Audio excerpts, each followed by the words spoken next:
때는 1694년 숙종 20년 가을이었습니다. 한양의 하늘에는 서리가 내리기 시작하던 음력 9월, 창덕궁 깊숙한 후궁의 처소에서 한 아이의 울음소리가 울려 퍼졌습니다. 아이의 이름은 이금.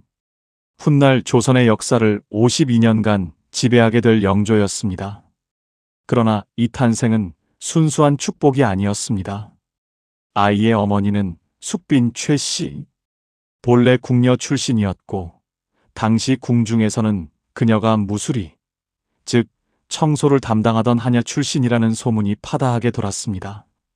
사실 무술이 출신이라는 이야기는 후대에 덧붙여진 설로 보는 시각도 있지만 분명한 것은 그녀가 내명부에서 가장 낮은 위치에서 시작했다는 사실입니다.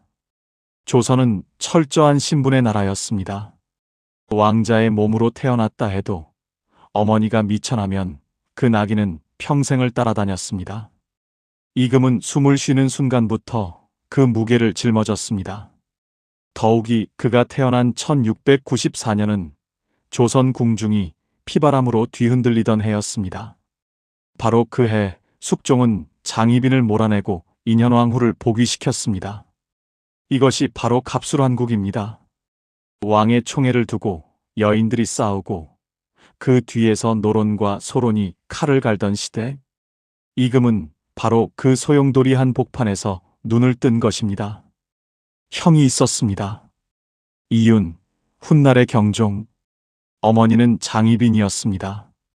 두 형제는 피를 나눴지만 그들의 세계는 달랐습니다. 이윤의 뒤에는 소론이 있었고 이금의 뒤에는 노론이 있었습니다. 형제는 서로를 죽여야 살아남을 수 있는 당쟁의 체스판 위에 놓인 말이었습니다. 이 구조 자체가 이미 비극이었습니다. 1720년 숙종이 승하하고 경종이 즉위합니다. 이금은 왕제, 즉 왕의 동생이 되었습니다. 겉으로는 안전해 보였지만 실상은 달랐습니다. 노론은 경종이 즉위하자마자 후사 문제를 들고 나왔습니다. 경종이 병약하고 후사가 없으니 이금을 왕세제로 책봉하고 대리청정을 시켜야 한다고 주장한 것입니다. 그 주도자들이 바로 노론의 핵심 이이명, 김창집, 이건명, 조태채, 이른바 노론 사대신이었습니다. 소론은 격분했습니다. 이것은 살아있는 왕을 무력화하려는 역모라고 맞받아쳤습니다. 조정은 두 쪽으로 갈라졌고 칼부림 직전의 살기가 흘렀습니다. 결국 1721년과 1722년에 걸쳐 신임사화가 터졌습니다. 소론이 주도하여 노론 사대신을 역모죄로 몰았고 이이명, 김창집, 이건명, 조태채는 모두 사사되거나 유배 도중 죽었습니다. 노론 수백 명이 처형되거나 유배를 떠났습니다. 이금의 목숨 역시 바람 앞에 촛불이었습니다. 소론 강경파에서는 이금 자체를 제거해야 한다는 목소리까지 나왔습니다. 영조실록은 후일 영조 자신의 말을 이렇게 전합니다. 내가 세제로 있을 때 하루도 편안한 날이 없었다. 밥을 먹어도 맛을 몰랐고 자리에 누워도 잠을 이룰 수 없었다. 이것은 단순한 회고가 아니었습니다. 목이 달아날 수도 있는 공포가 매일 밤 그를 찾아왔던 것입니다. 이 시절의 트라우마는 훗날 영조가 왕이 된 뒤에도 수십 년간 그의 정치적 판단에 깊은 그림자를 드리웠습니다. 그런데 여기서 한 가지 야사를 살펴볼 필요가 있습니다. 경종 제위 시절 이금은 형의 눈치를 살피며 극도로 몸을 낮추었다고 합니다. 술도 마시지 않고 여색도 멀리하고 오직 글만 읽으며 조용히 지냈습니다. 한 신하가 물었습니다. 저하, 어찌 이리 삼가십니까? 이금이 대답했습니다. 나는 살아남아야 한다. 짧은 한마디였습니다. 그러나 그 안에는 모든 것이 담겨 있었습니다. 살아남아야 한다. 이 다짐이 훗날 그를 52년의 군주로 만든 힘이기도 했지만 동시에 그를 평생 불안과 의심 속에 가두는 족쇄가 되기도 했습니다. 1724년 8월 경종이 갑작스럽게 승하합니다. 재위 4년, 향년 37세. 죽음은 빠르고 갑작스러웠습니다. 그리고 그 즉시 무서운 소문이 퍼지기 시작했습니다. 독살. 소론은 주장했습니다. 이금이 경종에게 게장과 감을 함께 올렸는데 이 두 음식은 함께 먹으면 위험하다고 알려져 있었습니다. 경종실록에는 경종이 복통과 설사로 갑자기 상태가 악화되었다고 기록되어 있으며 이를 두고 소론은 이금이 형을 독살했다고 강하게 의심했습니다. 실제로 경종의 사인에 대해서는 지금도 역사학자들 사이에 논쟁이 있습니다. 게장과 감이 정말 독이 되었는지 아니면 단순히 지병이 악화된 것인지 혹은 다른 무언가가 있었는지 우리는 아직 확실한 답을 갖고 있지 않습니다. 1724년 8월 30일 이금이 왕위에 오릅니다.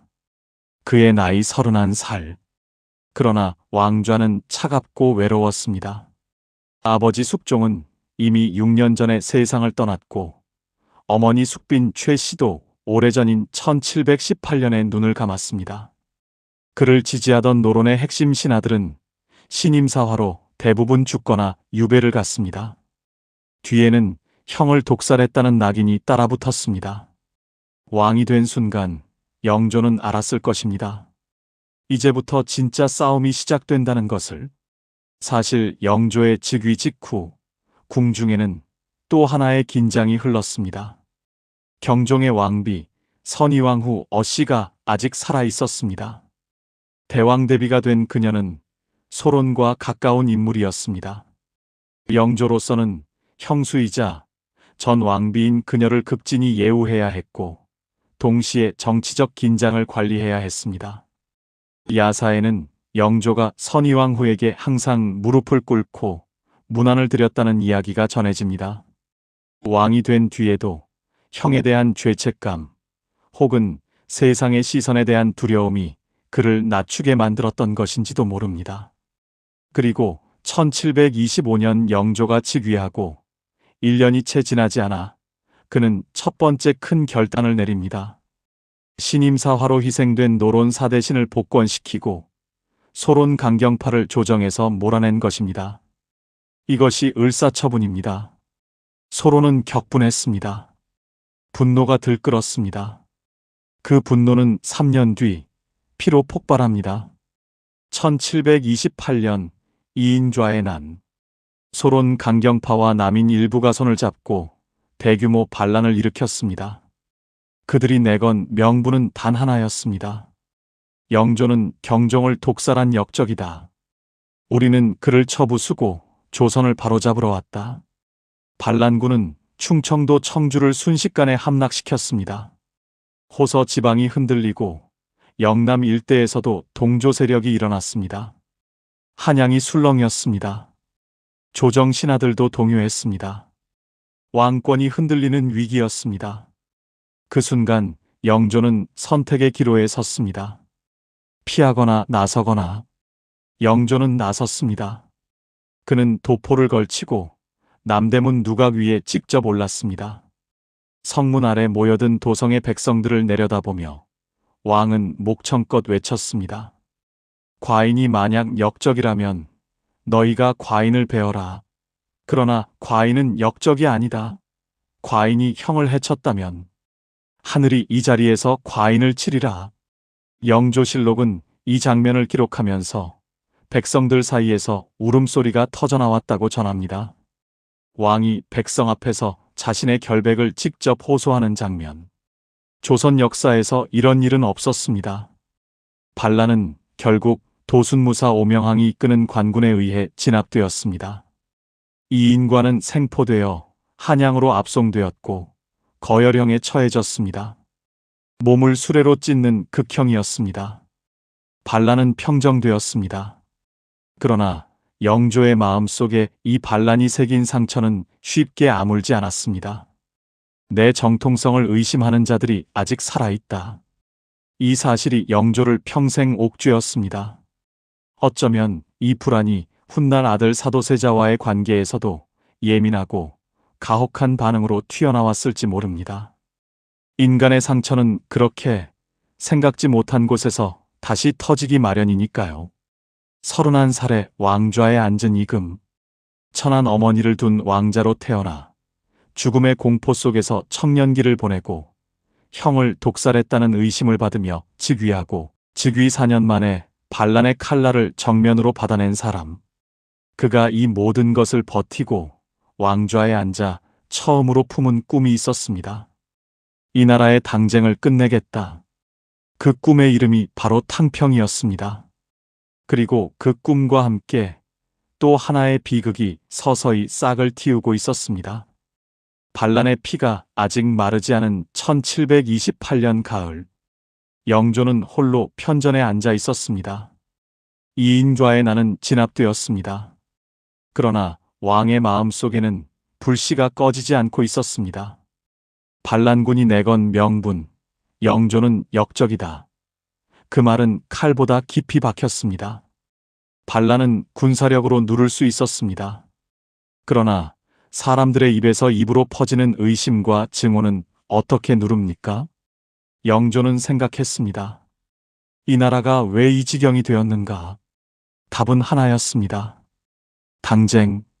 조선의 붕당 정치는 선조대인 1575년 동인과 서인이 갈라지면서 시작되었습니다. 처음에는 학문과 이념의 차이였습니다. 이황의 학통을 따르는 자들과 이이의 학통을 따르는 자들이 서로 다른 길을 걷기 시작한 것입니다. 그러나 150년이 흐르면서 그 싸움은 생사를 건 투쟁으로 변해 있었습니다. 동인은 남인과 북인으로 쪼개졌고 서인은 노론과 소론으로 갈라졌습니다. 내 편이 집권하면 상대편은 유배가거나 죽었습니다. 상대편이 집권하면 내 편이 또 죽었습니다. 숙종대에만 경신환국, 기사환국, 갑술환국 세 차례의 대규모 정치 학살이 반복되었습니다. 조선의 사대부들은 학문을 닦는 선비이기 전에 살아남기 위해 싸우는 전사들이었습니다. 영조는 이 구조 안에서 태어나고 이 구조 때문에 죽을 뻔했으며 이 구조를 딛고 왕이 된 사람이었습니다. 그러니 그 누구보다 당쟁의 본질을 꿰뚫어 보고 있었습니다. 당파가 나라보다 커진 나라는 반드시 망한다. 탕평.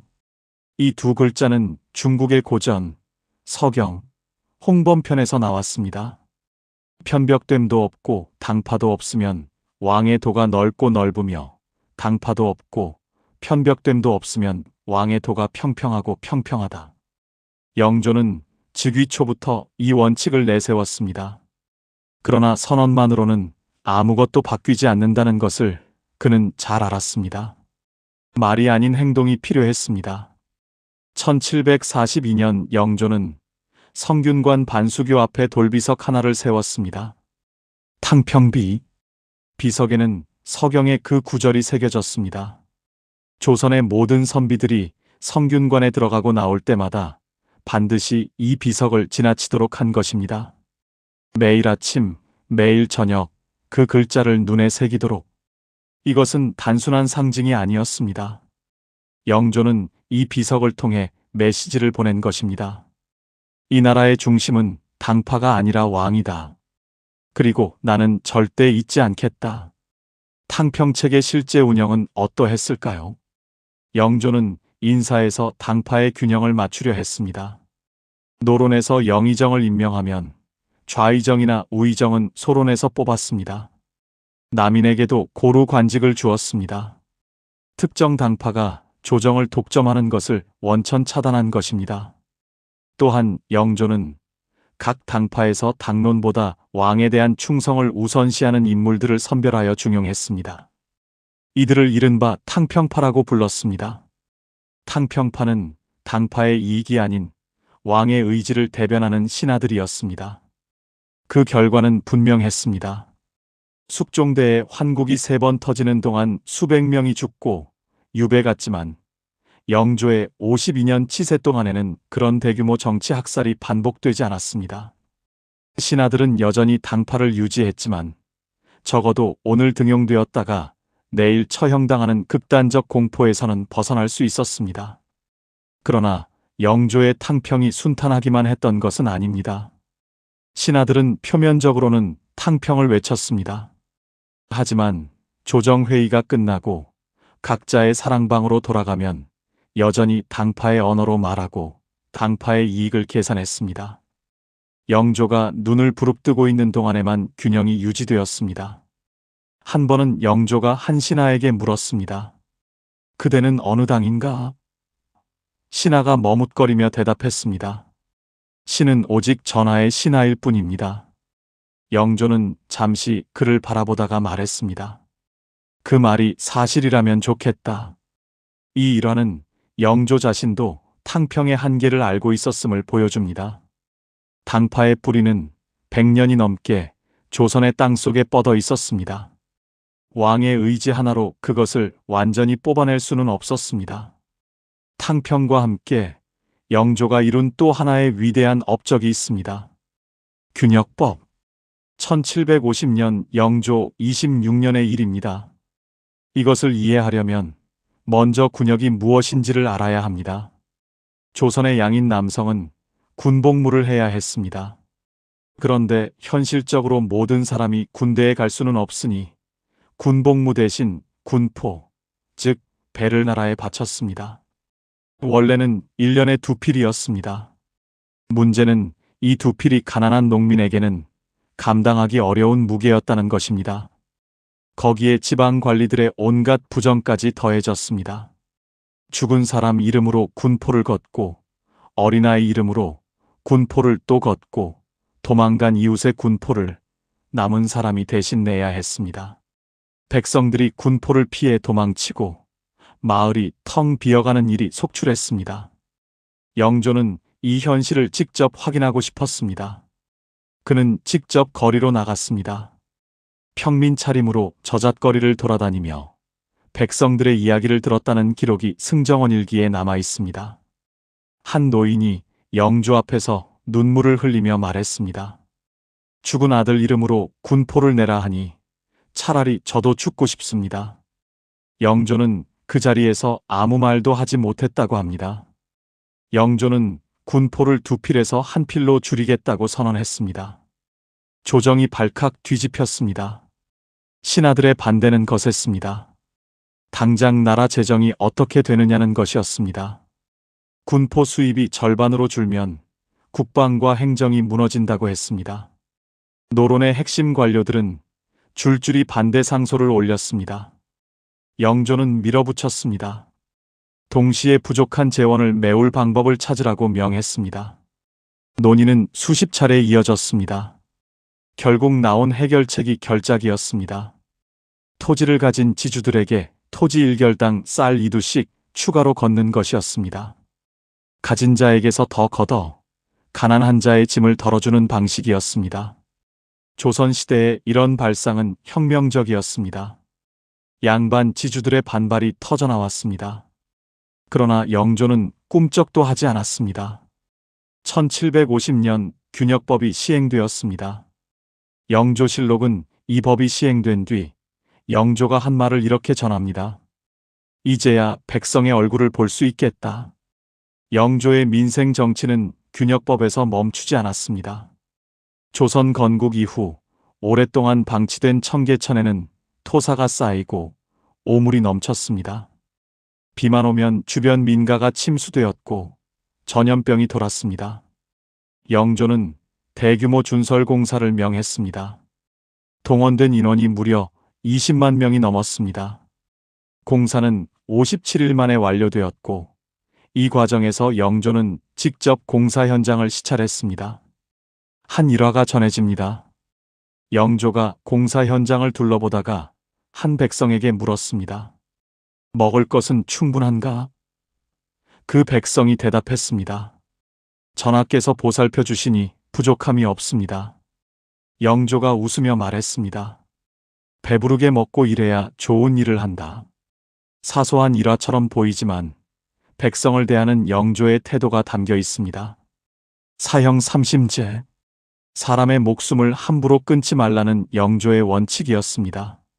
사형 판결을 받은 죄인이라도 반드시 3번의 심리를 거쳐야만 형을 집행할 수 있도록 했습니다. 억울한 죽음을 막으려는 조치였습니다. 혹형 폐지, 무릎 위에 돌을 올려 짓누르는 압수령, 달군쇠로 몸을 지지는 낙형을 폐지했습니다. 자백을 받기 위해 인간의 몸을 파괴하는 야만적 관행에 영조는 단호하게 선을 그었습니다. 그리고 영조는 학문을 사랑한 왕이었습니다. 그는 즉위 초부터 경연을 중시했습니다. 경연이란 왕과 신하들이 함께 유교 경전을 읽고 토론하는 자리입니다. 많은 왕들이 귀찮아했던 이 제도를 영조는 오히려 즐겼습니다. 신하들이 밤늦도록 집에 가지 못할 정도로 토론을 이어갔다는 기록이 남아 있습니다. 또한 영조는 속대전을 편찬했습니다. 조선 건국 이후 쌓이고 쌓인 법령들을 정리하고 체계화한 법전입니다. 나라가 법에 따라 운영되어야 한다는 법치에 대한 영조의 신념이 담긴 작업이었습니다. 이쯤에서 우리는 냉정하게 물어야 합니다. 영조의 탕평은 성공했는가? 절반의 성공이었다고 말해야 정직할 것입니다. 영조가 살아있는 동안, 그의 강력한 왕권이 버팀목이 되는 동안 탕평은 작동했습니다. 조정은 어느 정도 균형을 유지했고 나라는 안정되었습니다. 그것은 분명한 성과였습니다. 그러나 1776년 영조가 눈을 감고 정조가 즉위하는 순간 당쟁은 다시 폭발했습니다. 노론 벽파와 시파가 충돌했고 정조는 24년의 재위 기간 내내 그 싸움과 씨름해야 했습니다. 탕평은 구조를 바꾼 것이 아니라 강력한 왕 한 사람이 억눌러 놓은 것이었습니다. 그 왕이 사라지자 억눌린 것들이 다시 터져나왔습니다. 영조 스스로도 이것을 알았을 것입니다. 말년에 그가 손자 이산, 훗날의 정조에게 제왕학을 직접 가르치며 그토록 공을 들인 이유가 바로 거기에 있었습니다. 그는 알고 있었을 것입니다. 자신이 만든 구조가 자신에게 의존하고 있다는 것을, 그래서 자신을 이을 강한 왕이 필요하다는 것을. 탕평의 꿈을 꾼 왕 영조. 그는 이상주의자이기도 했고 냉혹한 현실주의자이기도 했습니다. 백성을 사랑했고 나라를 사랑했습니다.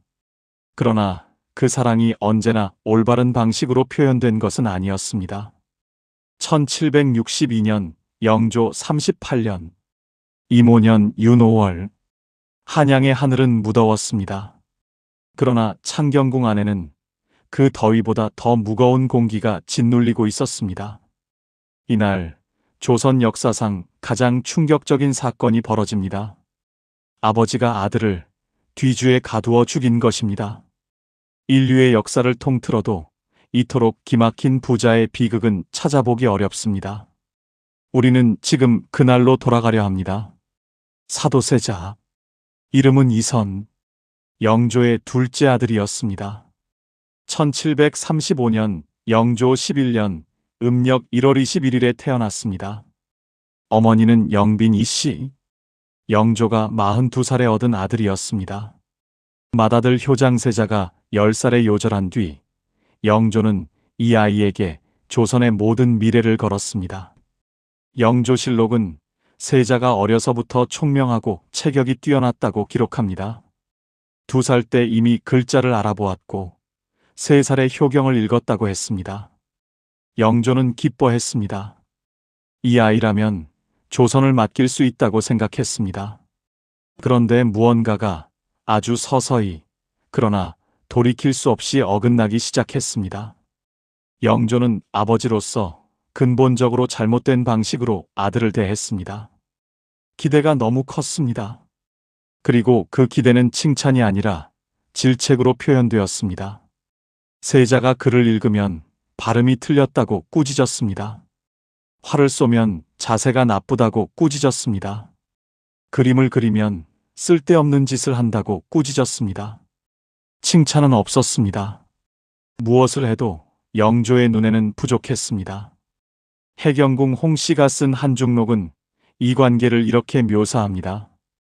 대왕께서 세자를 대하실 때면 항상 불쾌한 기색이 역력하셨고 세자께서는 아버지 앞에만 서면 손발이 떨리고 말씀을 제대로 잊지 못하셨다. 어려서부터 그러하셨으니 세자의 마음속 병이 바로 거기서 비롯된 것이다. 오늘날의 언어로 말하자면 심각한 불안장애였습니다. 아버지 앞에서 굳어버리는 아들, 그 아들을 보며 더욱 실망하는 아버지. 이 악순환은 끊어지지 않았습니다. 세자가 15살이 되던 1749년 영조는 세자에게 대리청정을 맡겼습니다. 표면적으로는 왕세자 교육의 일환이었습니다. 그러나 실상은 달랐습니다. 영조는 대리청정을 맡겨놓고도 수시로 간섭했습니다. 세자가 결정을 내리면 뒤집었습니다. 신하들 앞에서 공개적으로 망신을 주었습니다. 신하들은 눈치를 보았습니다. 왕이 세자를 못마땅해 한다는 것을 모두가 알았습니다. 자연스럽게 세자 주변에는 사람이 줄었습니다. 누가 몰락할 사람 곁에 서겠습니까? 세자는 점점 고립되었습니다.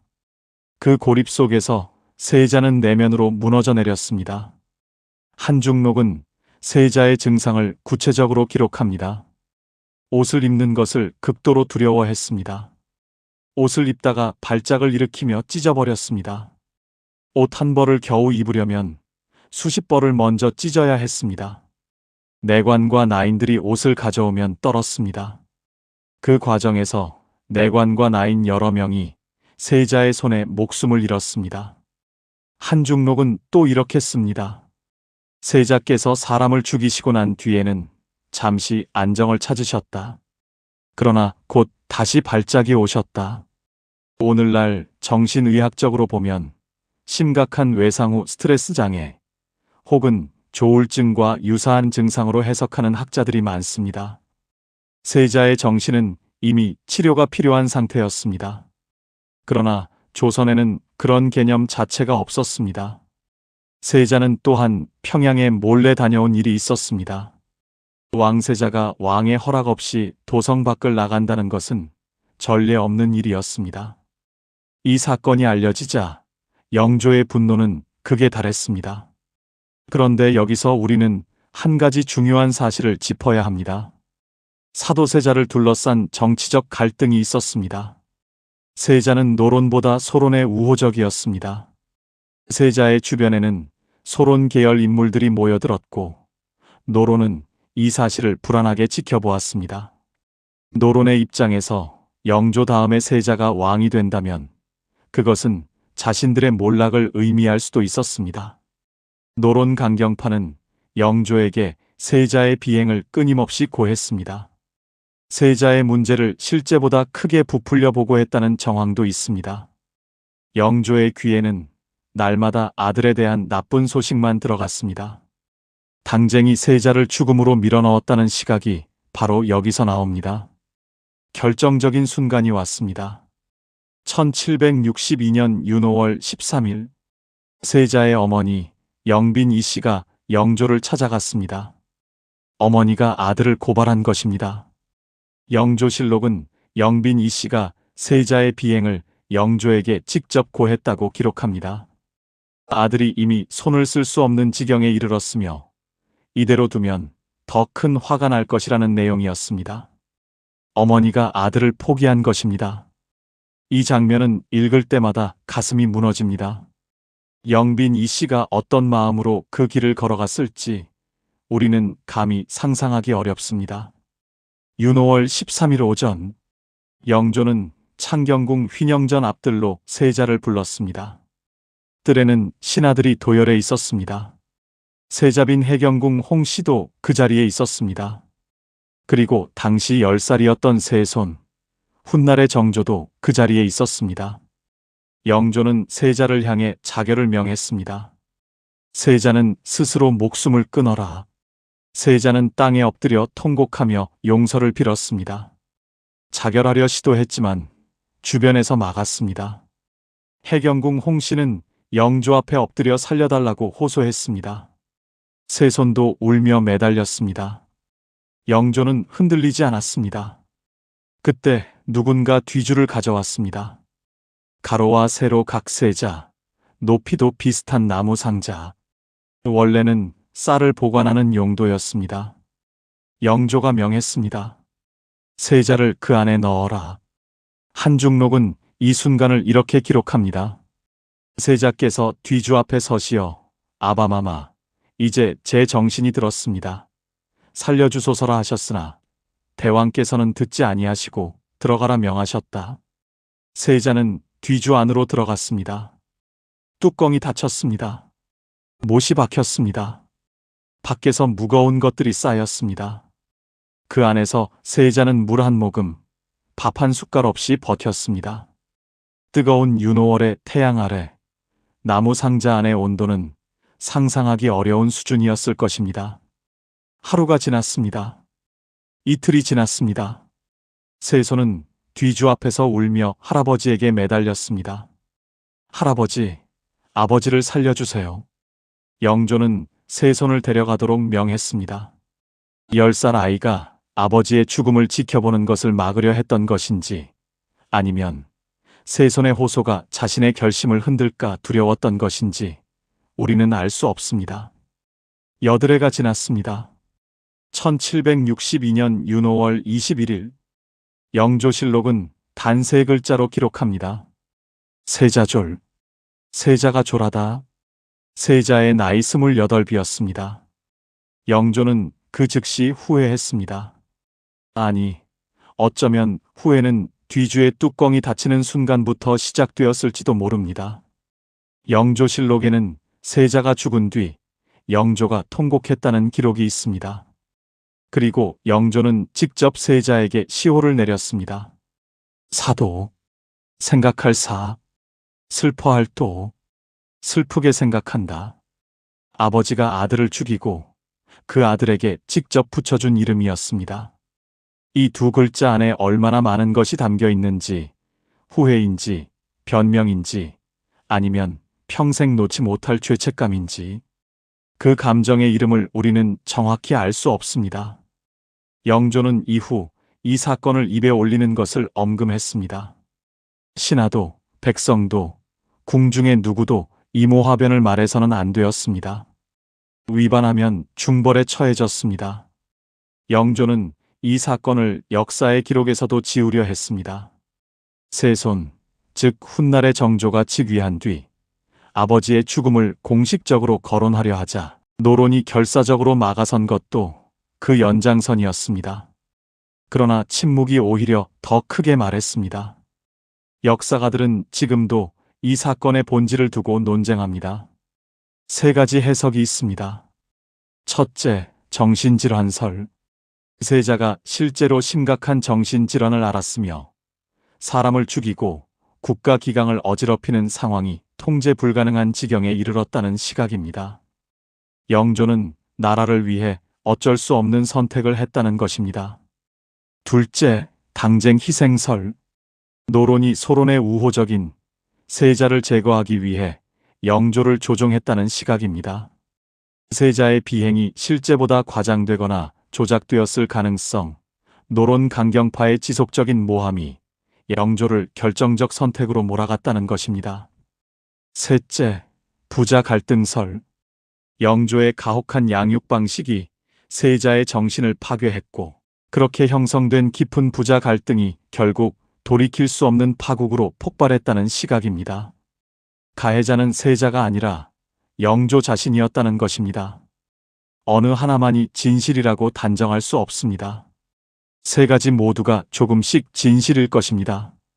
인간의 비극은 언제나 하나의 원인이 아니라 여러 개의 불행이 겹치고 또 겹쳐서 만들어지기 때문입니다.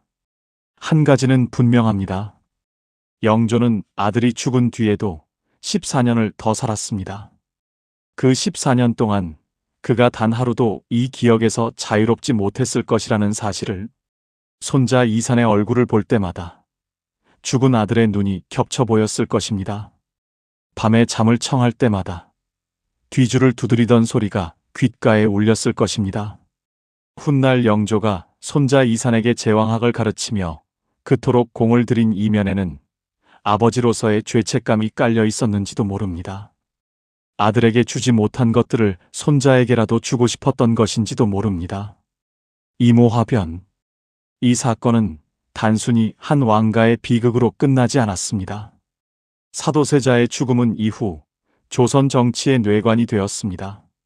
아버지의 죽음을 가슴에 품고 왕이 된 정조는 재위 24년 내내 그 죽음의 진실을 밝히려 했습니다.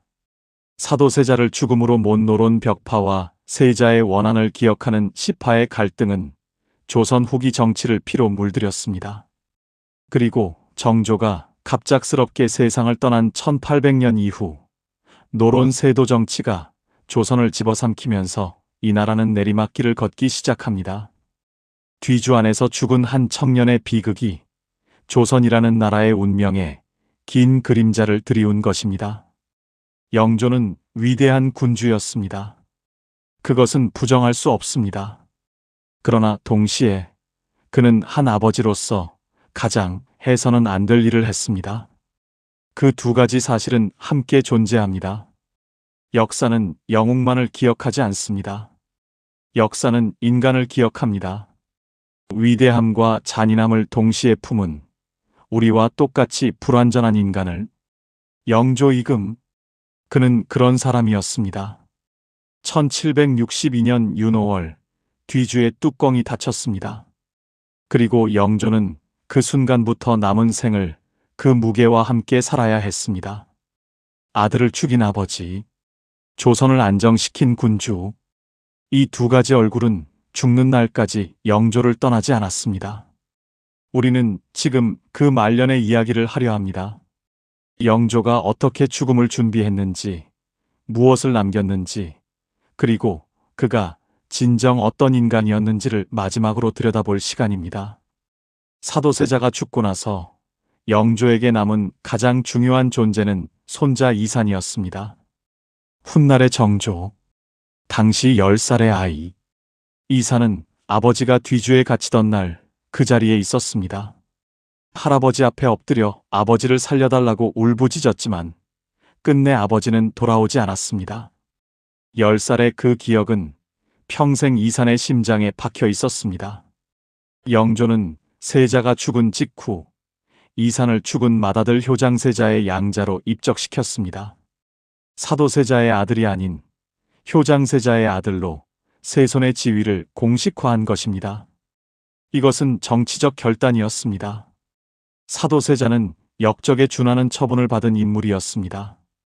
그 아들이 왕위를 잇는다면 명분이 흔들릴 수 있었습니다. 영조는 손자의 왕위 계승 앞길을 열어주기 위해 이런 조치를 취한 것입니다. 그리고 영조는 이산에게 모든 것을 쏟아붓기 시작했습니다. 영조가 이산을 교육하는 방식은 사도세자를 대했던 것과 전혀 달랐습니다. 칭찬했습니다. 격려했습니다. 곁에 두고 직접 가르쳤습니다. 경연 자리에 이산을 데려와 함께 앉혔습니다. 신하들과의 정사 논의에도 세손을 배석시켰습니다. 영조실록에는 영조가 이산에게 직접 사설을 강론하고 왕으로서의 마음가짐을 가르쳤다는 기록이 수없이 나옵니다. 한 일화가 전해집니다. 이산이 12살 때 영조가 물었습니다. 세손아, 왕이 가장 두려워해야 할 것이 무엇이냐? 이산이 대답했습니다. 하늘이옵니다. 영조가 다시 물었습니다. 하늘 다음은? 이산이 잠시 생각하다 말했습니다. 백성이옵니다. 영조가 크게 웃으며 말했습니다. 그 순서를 평생 잊지 마라. 이 일화가 사실인지 야사인지 확인할 수 없습니다. 그러나 이 이야기가 전해진다는 사실 자체가 영조와 이산의 관계가 어떠했는지를 보여줍니다. 그러나 영조의 말년은 손자와의 따뜻한 시간만은 아니었습니다. 노론은 이산을 두려워했습니다. 아버지 사도세자가 노론에 의해 죽었다고 믿는 아이. 그 아이가 왕이 되면 어떻게 될 것인가? 노론의 일부는 이산 대신 다른 인물을 왕위에 세우려는 움직임을 보였습니다. 1762년 이후 홍계희 등 노론 강경파는 끊임없이 이산의 세손 지위를 흔들려 했습니다. 세손이 자격이 없다는 상소, 세손을 교체해야 한다는 암시들이 이어졌습니다. 영조는 이것을 용납하지 않았습니다. 노론의 반발에도 불구하고 영조는 이산의 세손 지위를 확고히 지켰습니다. 말년의 영조에게 이것은 어쩌면 아들에 대한 속죄의 한 방식이었을지도 모릅니다. 내가 아들은 지키지 못했지만 손자만큼은 반드시 지키겠다는. 1775년 영조의 나이 82살. 왕은 더 이상 정사를 홀로 감당할 수 없었습니다. 눈이 침침해졌고 귀가 어두워졌습니다. 손이 떨렸습니다. 기억이 흐릿해지는 날도 있었습니다. 영조는 세손 이산에게 대리청정을 명했습니다. 이산의 나이 24살. 노론은 즉각 반발했습니다. 홍인하는 조정 대신들 앞에서 공개적으로 말했습니다. 세손은 노론과 소론을 알 필요가 없고 이조판서와 병조판서가 누구인지 알 필요가 없다. 세손이 정치에 관여해서는 안 된다는 노골적인 견제였습니다. 이 말이 영조의 귀에 들어갔습니다. 영조는 분노했습니다. 홍인하는 유배를 당했습니다. 영조는 세손의 대리청정을 밀어붙였습니다. 영조실록은 이 시기 영조가 신하들에게 한 말을 기록합니다. 내가 죽은 뒤 세손을 해하려는 자는 역적이다. 이 말을 천하에 새겨두어라. 80살의 노왕이 손자를 지키기 위해 마지막 힘을 쥐어짜는 장면이었습니다. 영조의 말년에 꼭 짚어야 할 또 하나의 이야기가 있습니다. 계비, 정순왕후 김씨 이야기입니다. 영조는 1757년 66살의 나이에 15살의 김씨를 왕비로 맞아들였습니다. 나이 차이가 무려 51살. 조선 역사상 가장 큰 왕과 왕비의 나이 차이였습니다. 정순왕후는 경주 김씨 가문 출신으로 노론과 가까웠습니다.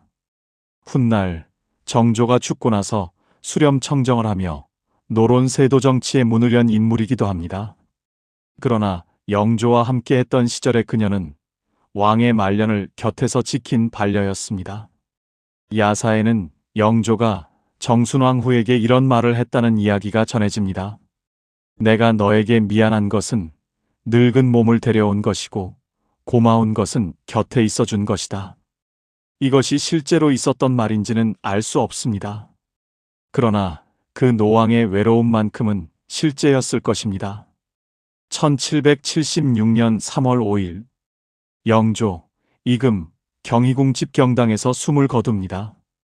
향년 83세, 제위 52년, 조선 27명의 왕 가운데 가장 오래 살았고 가장 오래 제위했습니다. 영조실록은 임종 장면을 기록합니다. 영조는 마지막까지 정신이 맑았다고 합니다. 그는 세손 이산의 손을 잡고 말했습니다.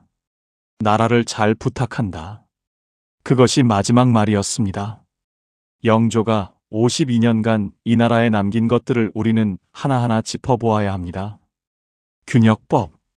1750년에 시행되어 가난한 백성의 군포 부담을 절반으로 줄였습니다. 가진 자에게서 더 걷어 없는 자의 짐을 덜어준 당시로서는 혁명적인 정책이었습니다. 속대전 편찬.